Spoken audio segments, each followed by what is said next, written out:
कन्या पधार रही है। शुभ मंगल सावधान।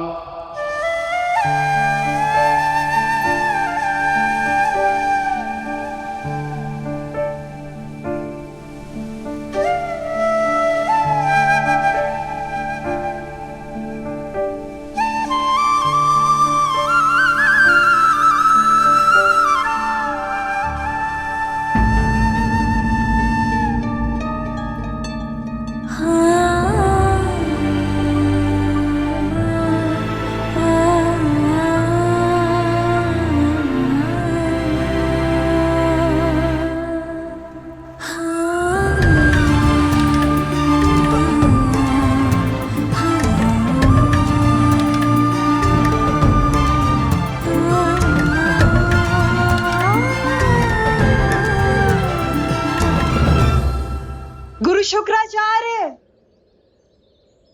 गुरुदेव,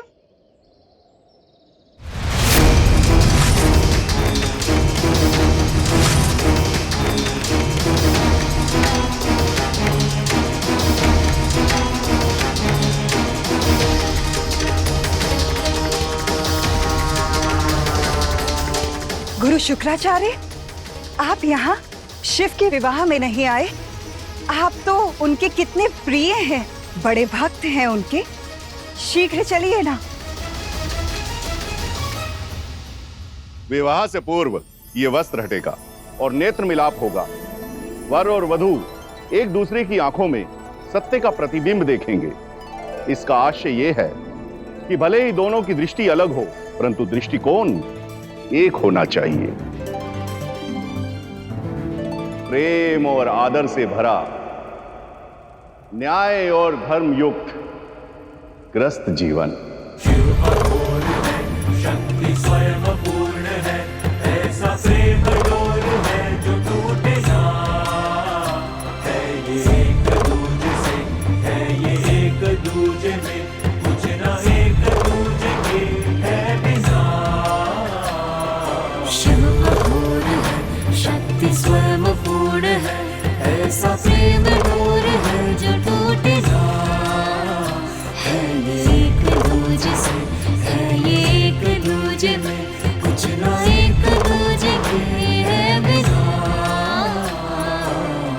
जानता हूं तुम मुझसे रुष्ट हो दक्ष। तुम्हें लग रहा होगा कि तुम्हारे आराध्य ने तुम्हारा साथ ना देकर शिव का साथ दिया, तुम्हारे साथ छल हुआ। किंतु एक बार यह विवाह हो जाने दो, तुम्हें स्वयं समझ आ जाएगा कि इस विवाह का उद्देश्य शुभ है, शुभ है, शुभ है।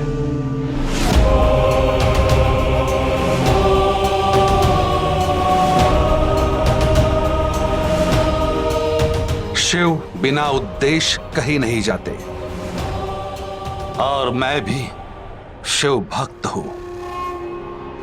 एक उद्देश्य की पूर्ति के लिए रुका हुआ हूं। असुर माता दिति। कैसा उद्देश्य गुरुदेव? एक आचार्य के जीवन का केवल एक ही उद्देश्य होता है, अपने शिष्य और उनके कुल का उत्थान, उनकी रक्षा। वहां शिव और सती का केवल विवाह नहीं हो रहा है, वहां असुरों के अनिष्ट की तैयारी हो रही है। और जहां अनिष्ट की तैयारी हो रही है, वहां मैं कैसे आऊं? धर्म संकट में हूं। वहां केवल शिव और सती का दृष्टिकोण एक नहीं होगा। असुरों के लिए घातक एक नया कौन बनेगा।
बिछड़े हैं और हैं मिले कर्तव्यों के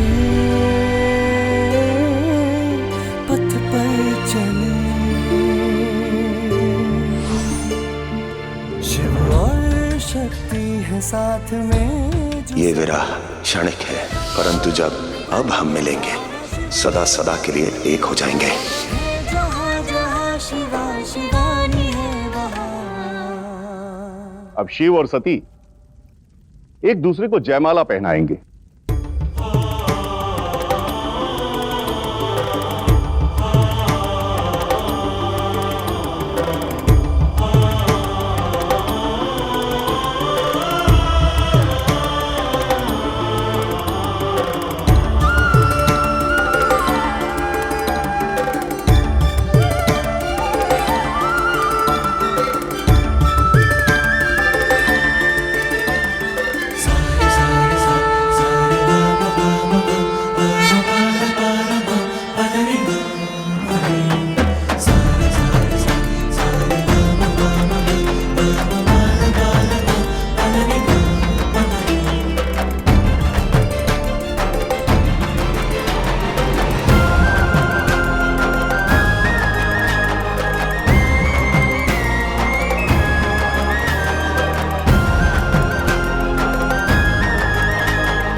अब वर वधू का हाथ अपने हाथ में ले और 7 फेरे के लिए सज हो जाए। वहां सप्तपदी नहीं होगी। असुरों के नाश के लिए आतल खुल जाएंगे।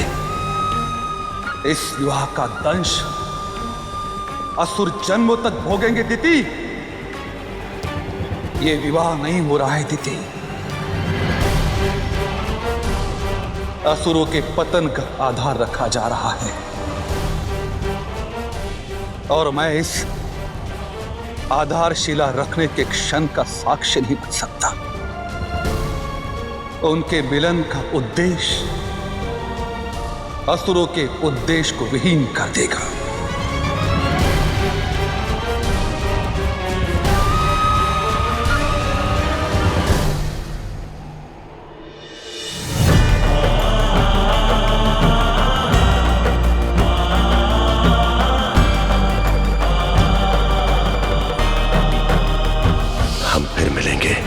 जब आरंभ का कर्तव्य पुनः पुकारेगा।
ये अचानक चंद्रदेव और वासुकी को क्या हो गया? ये दोनों सब विचित्र व्यवहार क्यों कर रहे हैं? अभी तो विवाह संपन्न भी नहीं हुआ और शिव के सहयोगी इनका साथ छोड़ने लगे हैं। संसार इन्हें भुजंगधारी के नाम से जानता है और भुजंग ही इन्हें त्याग कर चले गए। चंद्रशेखर का चंद्र भी इन्हें छोड़कर वहां पहुंच गया है।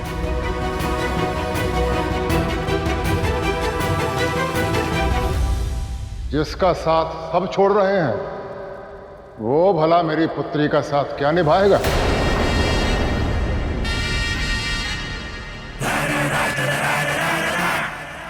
चंद्र और वासुकी स्वयं बताएंगे कि उन्होंने ये क्यों किया।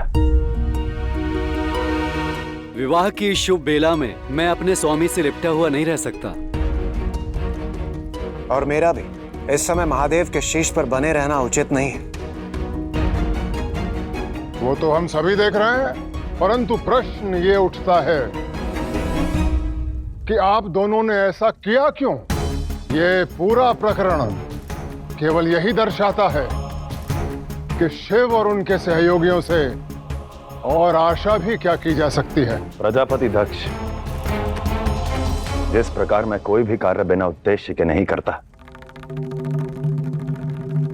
उसी प्रकार मुझसे जुड़ा हर जीव बिना उद्देश्य के कोई कार्य नहीं करता। अवश्य ही इनके इस त्याग के पीछे कोई उद्देश्य निहित है। महादेव विवाह के फेरे एक पुरुष एक स्त्री के साथ लेता है, जो उन दोनों के आपसी प्रेम की निशानी है। मैं भी एक पुरुष हूँ, तो यदि इस अवसर पर भी आपके गले में रहता तो आप केवल एक पुरुष कहाँ रहते? बस विवाह की पवित्रता की रक्षा के लिए मैंने कुछ क्षणों के लिए आपका साथ छोड़ा है। और वासुकी के समान मैं भी एक पुरुष हूँ, और इस विवाह के पावन 7 फेरों में देवी सती के साथ केवल एक ही पुरुष रहे। इसी उद्देश्य को पूर्ण करने के लिए मैं बस कुछ ही समय के लिए आपसे दूर हुआ हूं महादेव।